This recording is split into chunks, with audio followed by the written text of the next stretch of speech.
Okay, now this is on a warm engine. I guess its compression sounded good.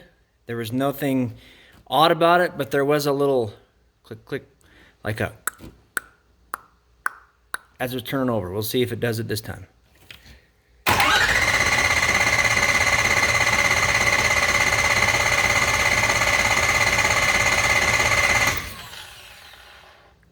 So it's still in there. It's a kuh-thunk, kuh-thunk, kuh-thunk, kuh-thunk, kuh-thunk. It's a lot less pronounced now that the engine's warmed up, but it's still down in there.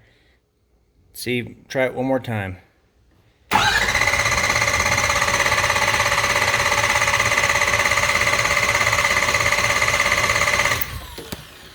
Don't know if you could hear that or not, but it's as it's turning over, it's a kuh-thunk, kuh-thunk, kuh-thunk, kuh-thunk, kuh-thunk, kuh-thunk, kuh-thunk. Nice little knock.